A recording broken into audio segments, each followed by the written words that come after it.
Hello friends, welcome to career achiever.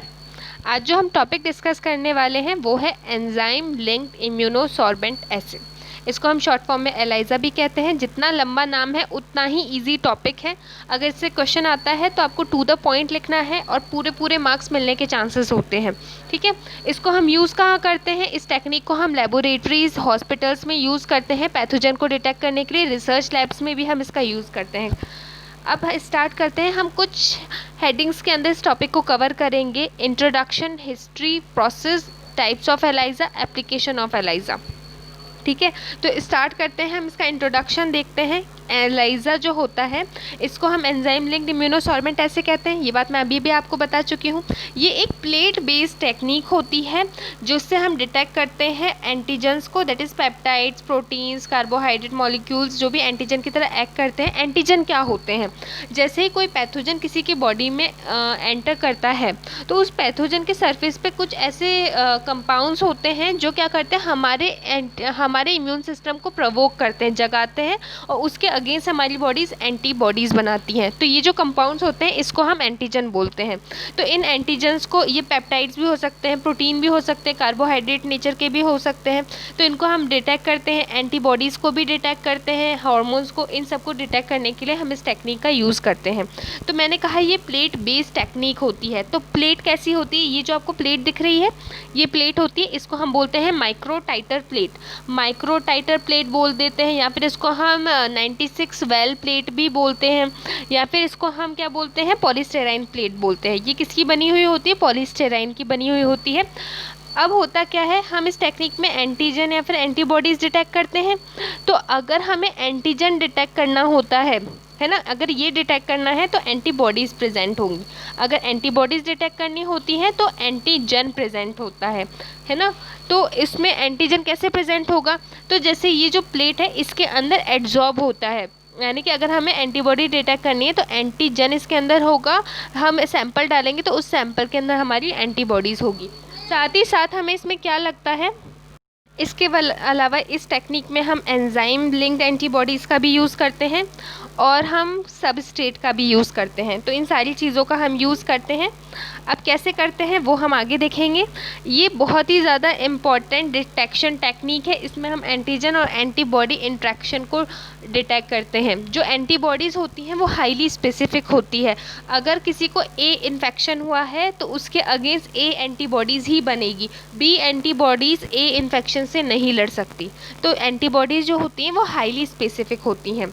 अगर ELISA की history की बात करें तो एलाइजा टेक्निक जो है इसको सबसे पहले इस पे पेपर आया था, इस टेक्निक को डेमोन्स्ट्रेट करा था पीटर पर्लमैन और ईवा इंगवॉल ने 1971 स्टॉकहोम यूनिवर्सिटी स्वीडन में। तो ये ईवा इंगवॉल की फ़ोटो है, मुझे पीटर पर्लमैन की नहीं मिली। लेकिन हुआ क्या था, इसके साथ मैं आपको एक छोटी सी बात और बताऊं कि 1971 में एक पेपर स्वीडन से आया था जो कि पीटर पर्लमैन और ईवा इंगवॉल ने निकाला था।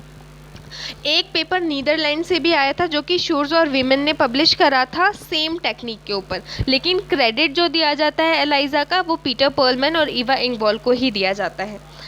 अब इसके प्रिंसिपल की बात करें तो जो एंजाइम लिंक्ड इम्यूनोसॉर्बेंट ऐसे जिसको हम एलाइजा बोलते हैं, ये जैसे बेसिक इम्यूनोलॉजी टेक्निक्स होती हैं उनसे रिलेटेड होता है प्रिंसिपल। होता क्या है, इस टेक्निक में एंटीजन एंटीबॉडी इंट्रैक्शन होता है। तो जो एंटीजन होता है वो किससे इंटरेक्ट करता है? एंटीबॉडी से। और क्या बनाता है? एंटीजन एंटीबॉडी कॉम्प्लेक्स बनाता है।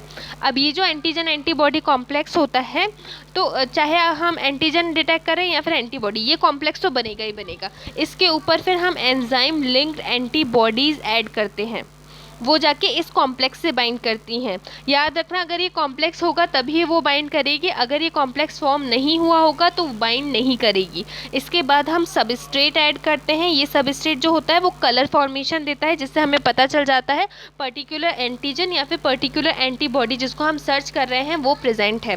तो जो एलाइजा है ये स्पेसिफिक एंटीबॉडीज़ पर रिलाई करता है जो कि टारगेट एंटीजन से बाइंड करती हैं, जिससे कि हम डिटेक्ट कर सकें। ठीक है, अब इसमें क्या होता है, हाई एफिनिटी एंटीबॉडीज़ हम यूज़ करते हैं। जैसे कि यहाँ पर हम एंटीजन डिटेक्ट करना है तो ये क्या है, ऐसे प्लेट है।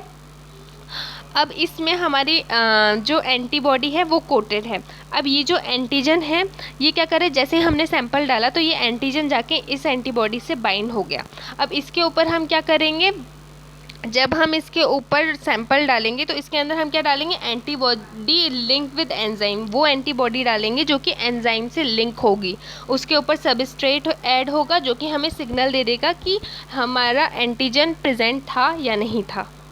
ये चीज़ होगी। अब आगे हम चलते हैं, इस प्रोसेस की थोड़ी बात करें तो जो इमोबिलाइजेशन होता है एंटीजन ऑफ इंटरेस्ट का can be accomplish by direct absorption to the assay plate और indirectly we are capture antibodies that has been attached to the plate.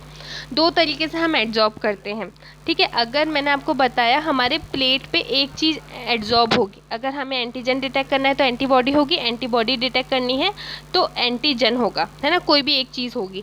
तो होता क्या है, इसको हम एब्जॉर्ब करवाते हैं डायरेक्टली या फिर इनडायरेक्टली टेक्निक से। ये जो एंटीजन होता है वो डिटेक्ट होता है इधर डायरेक्टली हम enzyme label primary antibodies use करते हैं, या फिर इनडायरेक्टली हम डिटेक्ट करते हैं जिसमें हम enzyme labelled secondary antibodies use करते हैं।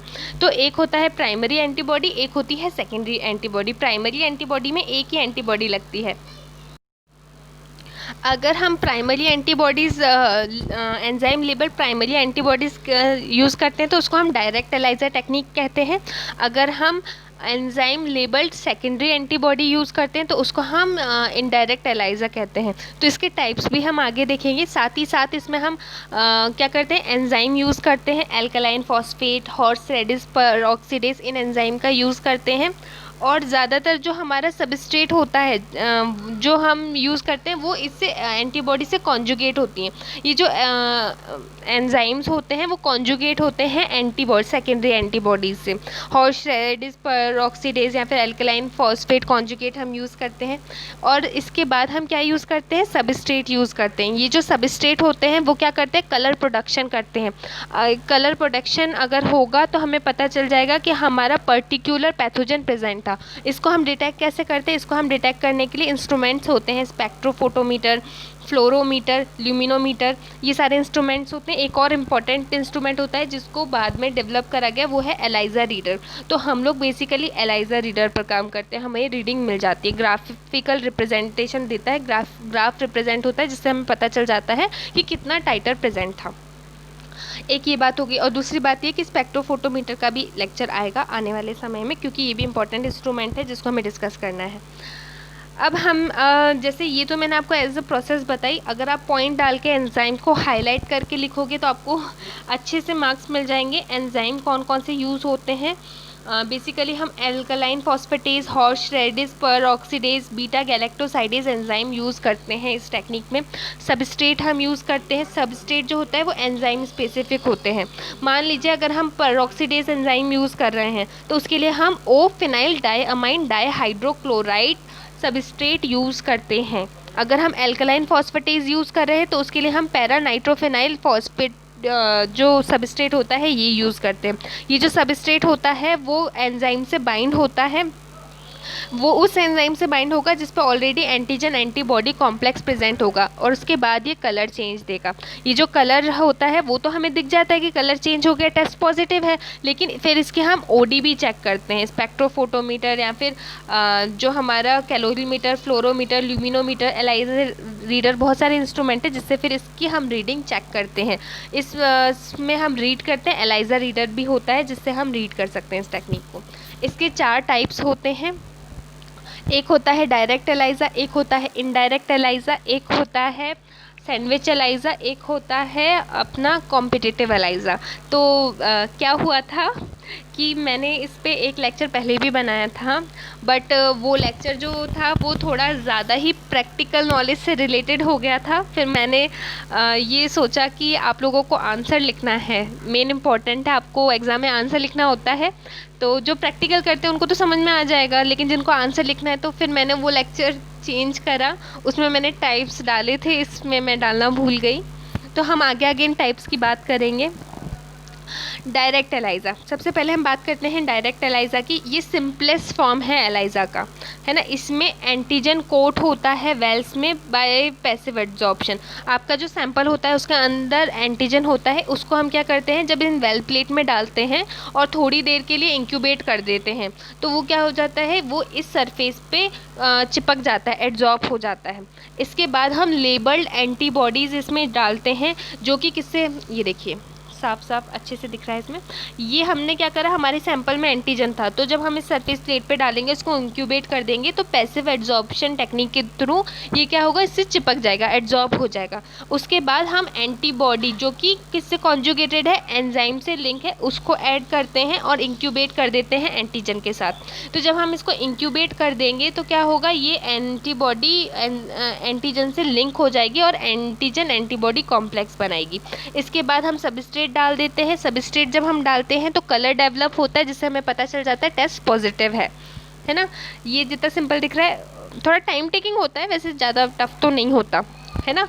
तो ये कुछ स्टेप्स होते हैं, ये बहुत सिंपल टेक्निक होती है, तो लेकिन इसको अभी हम कम यूज़ करते हैं।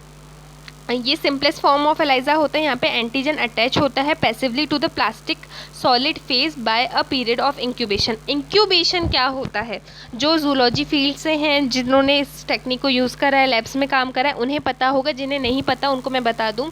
इंक्यूबेटर एक इंस्ट्रूमेंट होता है, उस इंस्ट्रूमेंट के अंदर क्या होता है, प्रॉपर टेम्परेचर मेंटेन करा जाता है। जो एंटीजन और एंटीबॉडी इंट्रैक्शन के इसमें हो रहा है, हमारी बॉडी में होता है। जैसे हमारी बॉडी में कोई एंटीजन आता है, हमारी बॉडी एंटीबॉडी बनाती है, बट वो किस टेम्परेचर पे बनाती है, 37 डिग्री सेल्सियस पे बनाती है। लेकिन हम ये रिएक्शन बाहर नहीं कर सकते, तो इसीलिए हमें ये टेम्परेचर इसको प्रोवाइड करना होता है। तो उस इंस्ट्रूमेंट में हम टेम्परेचर सेट कर देते हैं और क्या करते हैं, पर्टिकुलर टाइम पीरियड के लिए हम ये प्लेट रख देते हैं इंक्यूबेटर के अंदर। तो क्लियर हुआ, जिससे कि ये रिएक्शन परफॉर्म हो सके। तो अब जैसे ही हमने इंक्यूबेशन करा, इसके बाद क्या करते हैं, हम वॉश करते हैं। तो जो एंटीजन एंटीबॉडी बाइंड नहीं हुए होंगे वो वॉश हो जाएंगे, जो बाइंड हो गए होंगे वो वॉश नहीं होंगे। इंक्यूबेशन और वॉशिंग के बाद उसके बाद हम क्या करते हैं, सबस्ट्रेट को ऐड करते हैं। सबस्ट्रेट में क्या होता है, सबस्ट्रेट में सबस्ट्रेट क्या करता है, कलर को चेंज कर देता है। जैसे कलर चेंज होता है तो उसको हम रीड कर लेते हैं स्पेक्ट्रोफोटोमीटर, कैलोरीमीटर, एलाइज़ा रीडर, इन सब में। तो नॉर्मल चीज़ मैं आपको बता चुकी हूँ। डायरेक्ट एलाइज़ा के एडवांटेज की बात करें तो ये क्विक होता है और इसमें सिर्फ एक एंटीबॉडी यूज़ होती है और स्टेप्स भी बहुत कम होते हैं। आपको दिख रहा है सिर्फ 3 स्टेप्स में काम हो गया, हालांकि वॉशिंग बीच में होता रहता है।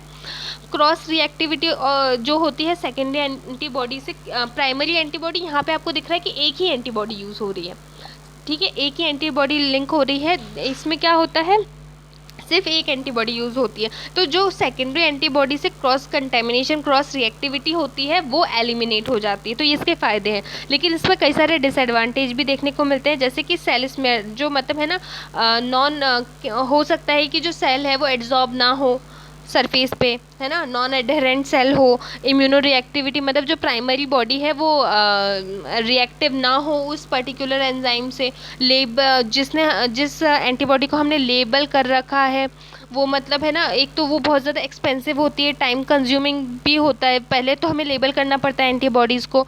इसके साथ साथ मतलब है ना, कोई फ्लेक्सिबिलिटी नहीं होती, जो प्राइमरी एंटीबॉडी से फ्लेक्सिबिलिटी नहीं होती इस एक्सपेरिमेंट में। और जो सिग्नल एम्प्लीफिकेशन होता है वो भी बहुत कम होता है। क्या होता है कि हम मान के चलते हैं कि एंटीजन एड्जॉर्ब हो गया होगा, हो सकता है ना हुआ हो, सरफेस अडहेर करने वाली हो ही ना उसकी। तो ये सारे इसके डिसएडवांटेज हैं। तो इसको हटाने के लिए इनडायरेक्ट एलाइज़ा टेक्निक आई। इस मेथड में लेबल्ड सेकेंडरी एंटीबॉडी यूज़ होती है। तो लेबल पहले से करके रख लेते हैं बहुत सारी एंटीबॉडीज़ को। तो जैसे आपको दिख रहा होगा यहाँ पर क्या होता है, सॉलिड प्लेट पे एंटीजन को एड्जॉर्ब करवाते हैं हम। इसके बाद हम क्या करते हैं, सैंपल ऐड करते हैं। तो अगर उस सैंपल में प्राइमरी एंटीबॉडी होती हैं तो वो ऐड हो जाती है इससे, किससे, एंटीजन से। तो नॉर्मली ये जो एंटीजन है इसको हम लैब के अंदर अडहेर करवाते हैं, तो चांसेस ज़्यादा होते हैं कि अडहेर हो जाएगा। इसके बाद क्या करते हैं, हम सैंपल डालते हैं जिसके अंदर प्राइमरी एंटीबॉडी प्रेजेंट होती है, इसको हम इंक्यूबेट करते हैं। जैसे हम इसको इंक्यूबेट कर देते हैं तो इंक्यूबेट करने के बाद क्या होता है कि एंटीजन एंटीबॉडी कॉम्प्लेक्स बन जाता है। एंटीजन एंटीबॉडी कॉम्प्लेक्स बना तो उसके बाद क्या करते हैं, हम फिर दोबारा से हम क्या करते हैं, इसमें एक एंजाइम लिंक्ड सेकेंडरी एंटीबॉडी डालते हैं। तो इसको हम एंटीबॉडी कॉन्जुगेटेड विद मतलब है ना एंजाइम लिंक्ड एंटीबॉडी बोलते हैं। ठीक है, कॉन्जुगेटेड होती है एंजाइम से, इसको ऐड करते हैं। अब ये एंटीबॉडी क्या करती है, ये एंटीबॉडी होती है, एंटीबॉडी से जाके जुड़ती है।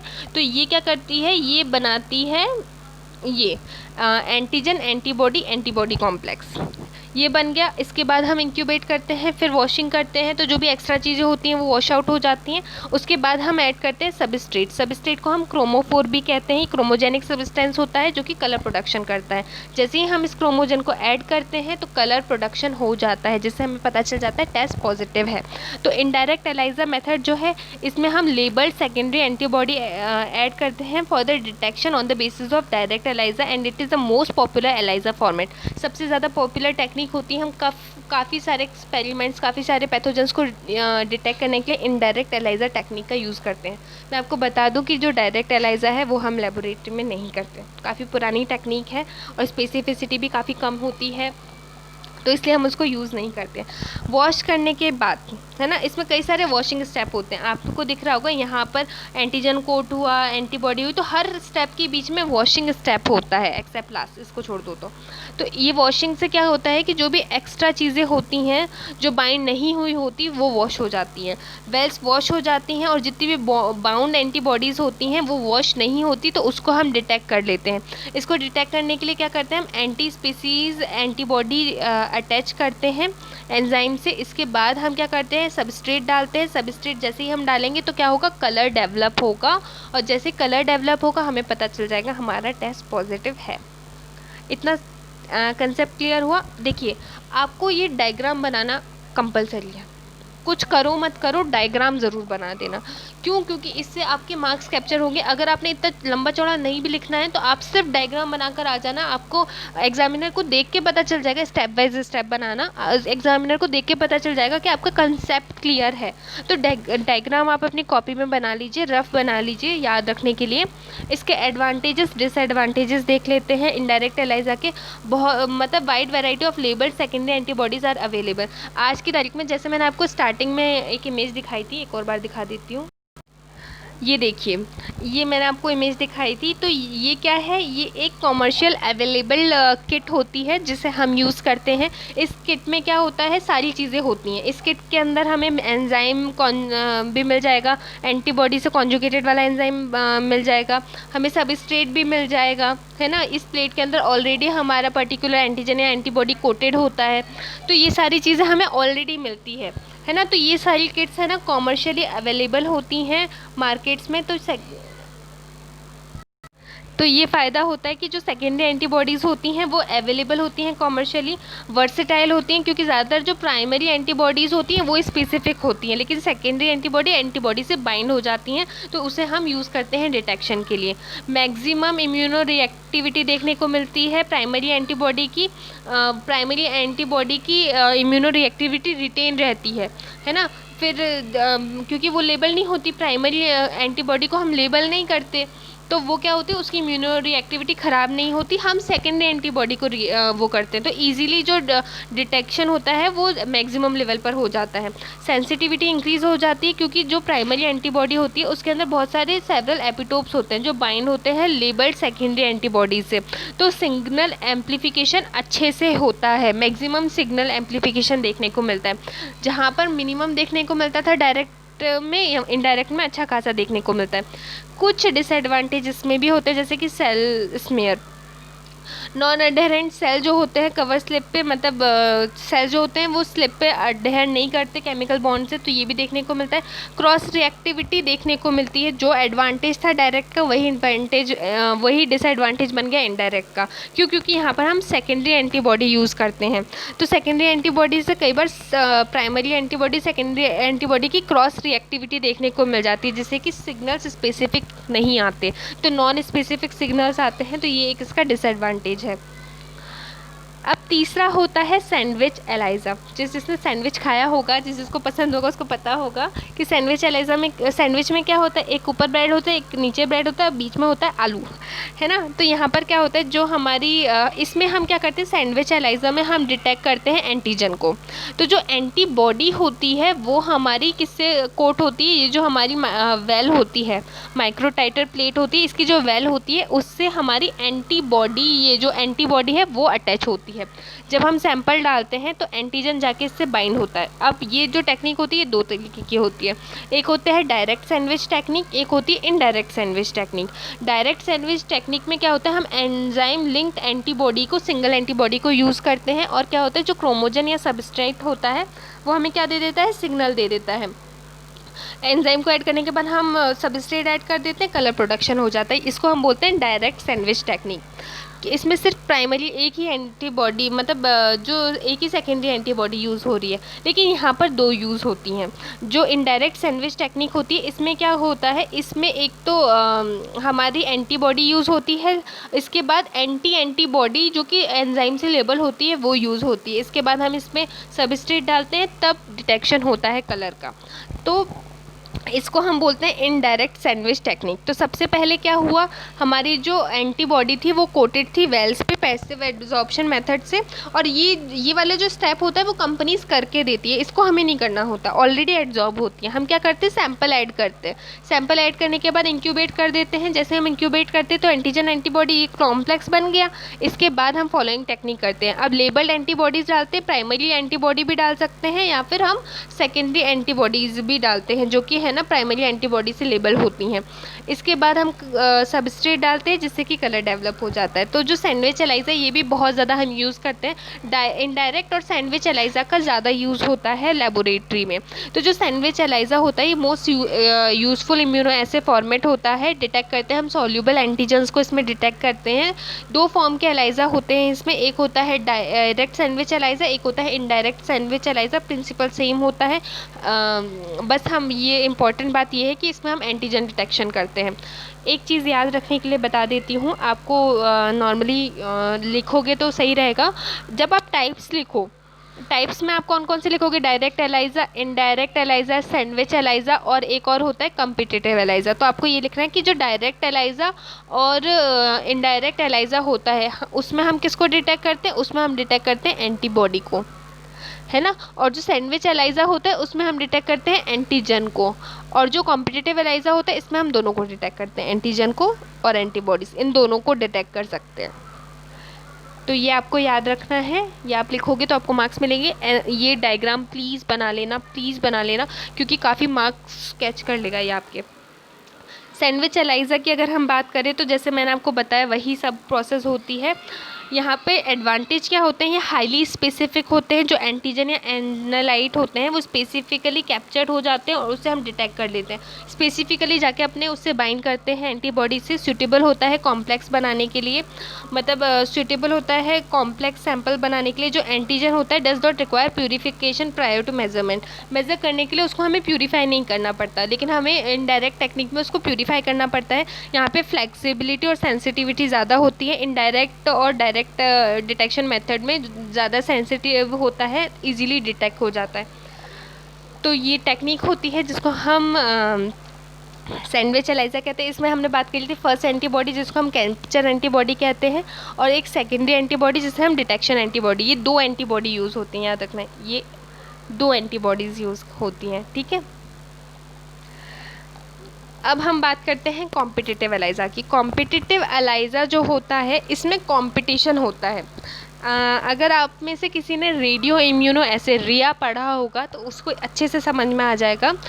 इसको हम इनहिबिशन एलाइज़ा भी कहते हैं। ये भी सरफेस प्लेट बेस्ड ऐसे होता है जहाँ पे प्लेट को कोट करते हैं with capture antibodies reactive to the molecule of interest. जो हमारा मॉलिक्यूल है वो जाके एंटीबॉडी से बाइंड करेगा। अब जो सैंपल होगा अगर उसमें नेटिव मतलब है ना, जैसे बेसिकली क्या होता है, जो एंटीबॉडीज़ है ना, दोनों तरीके से होता है यहाँ पे, एंटीजन कंपटीशन भी करवा सकते हैं, एंटीबॉडी। तो मैंने आपको बात बताई थी कि हम इनडायरेक्ट जो कॉम्पिटिटिव एलाइजा है उसमें एंटीजन एंटीबॉडी दोनों को डिटेक्ट करते हैं। तो यहाँ क्या होता है, अगर सैंपल जैसे एंटीजन है तो एंटीजन कोट होगा, एंटीजन जब कोट होगा तो हम इसके ऊपर क्या वो सॉरी एंटीबॉडीज़ हम डालेंगे, एंटीबॉडीज़ जो होंगी वो जाके इस एंटीजन से बाइंड कर जाएंगी। तो ये क्या है, नेचुरल। जब यहाँ पर क्या हो रहा है, जो एंटीबॉडी हैं वो कैप्चर करेगी,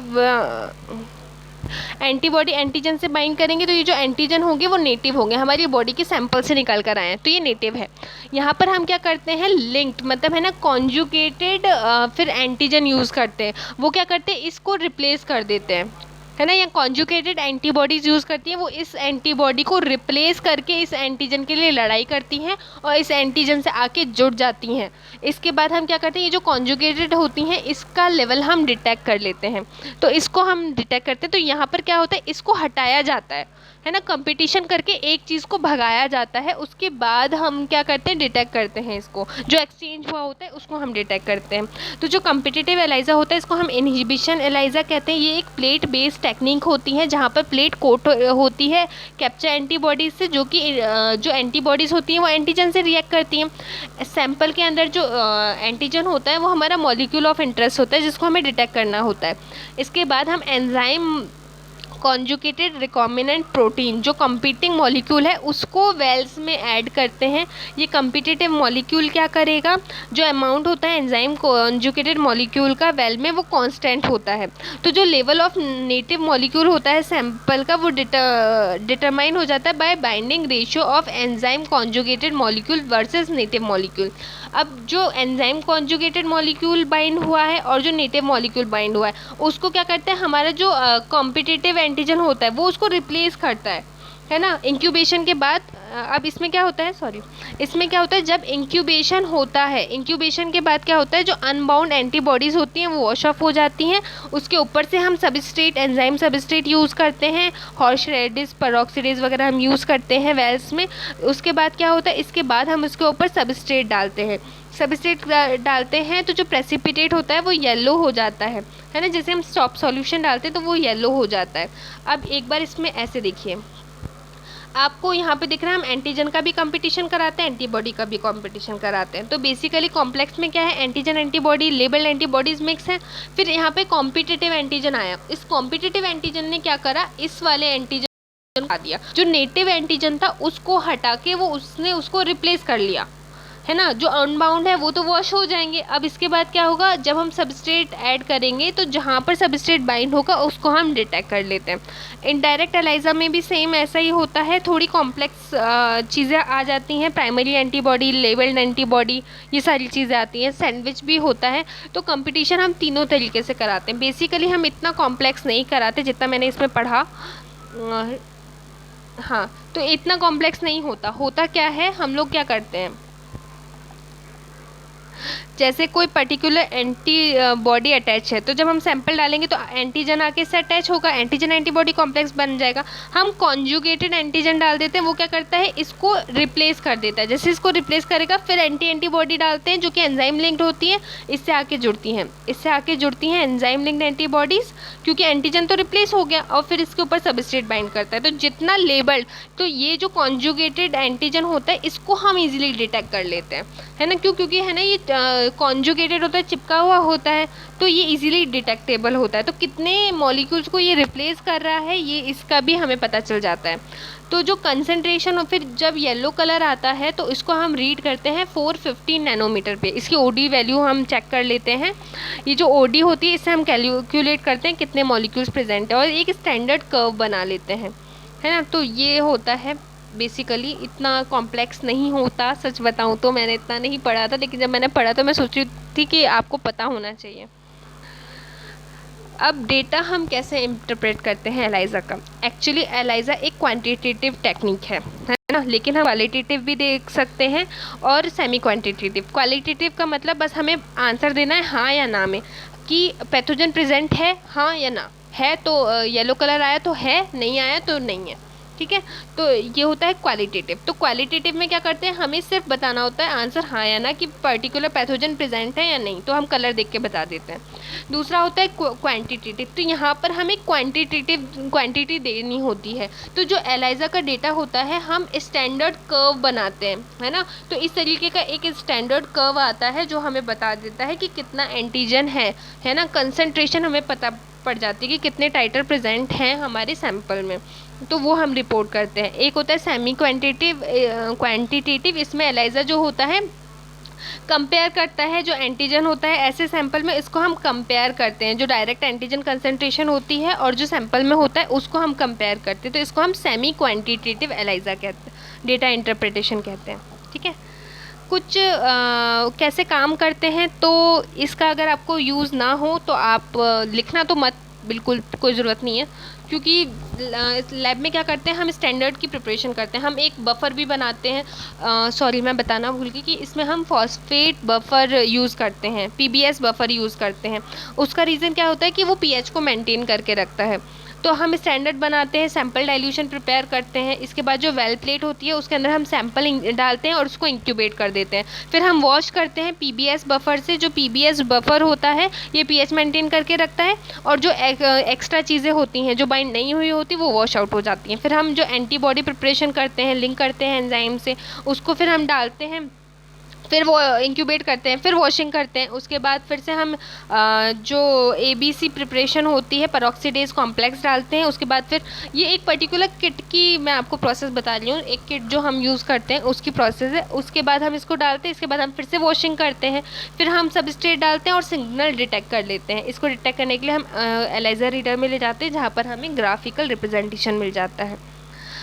तो इस तरीके का रीडर होता है। हम प्लेट को इसमें रखते हैं, इसको बंद कर देते हैं और कंप्यूटर के उस पर हमें पता चल जाता है रिज़ल्ट। ठीक है। कहाँ कहाँ इस टेक्निक का हम यूज़ करते हैं, तो वो इम्पॉर्टेंट है। इसको हम इन विट्रो डायग्नोसिस में यूज़ करते हैं, HIV एंटीबॉडीज़ को डिटेक्ट करने के लिए, माइकोबैक्टीरियम ट्यूबरक्लोसिस पैथोजन को डिटेक्ट करने के लिए, rota virus hepatitis B markers को डिटेक्ट करने के लिए, एंटेरोटॉक्सिन जो होते हैं इकोलाई के, इनको डिटेक्ट करने के लिए यूज़ करते हैं, कैंसर मार्कर्स को डिटेक्ट करने के लिए यूज़ करते हैं, टॉक्सिकोलॉजी में यूज़ करते हैं, फूड इंडस्ट्रीज़ में हम यूज़ करते हैं। जो पैथोजेंस होते हैं, जो फूड एलर्जन पैथोजेंस होते हैं उनको डिटेक्ट करने के लिए, जैसे कि milk, peanut, walnut, almonds, egg वगैरह जो हो गए, इनके अंदर अगर पैथोजेंस होते हैं, एलर्जेंस होते हैं, तो उसको डिटेक्ट करने के लिए हम एलाइजा का टेक्निक का यूज़ करते हैं। और भी काफ़ी रैपिड टेक्निक में भी हम इसको यूज़ करते हैं। इसके बेसिस पर अब रैपिड डायग्नोस्टिक टेस्ट भी आ गया, जिसे हम RDT रैपिड डायग्नोस्टिक टेस्ट बोलते हैं। छोटी सी किट होती है, 5-10 मिनट पे इसी के प्रिंसिपल पे बेस होती है। हालांकि उसकी कन्फर्मिटी हम ज़्यादा नहीं मानते, तो अगर उस टेस्ट में कोई पॉजिटिव आता है तो उसके लिए हम एलाइजा करते हैं। तो थैंक यू सो मच, आज के लिए इतना ही। अगर आपको लगता है ये लेक्चर थोड़ा भी आपको यूज़फुल है तो आप इसको शेयर कर सकते हैं, लाइक कर सकते हैं, चैनल सब्सक्राइब कर सकते हैं, नॉलेज अपने दोस्तों के साथ बांट सकते हैं। Thank you so much.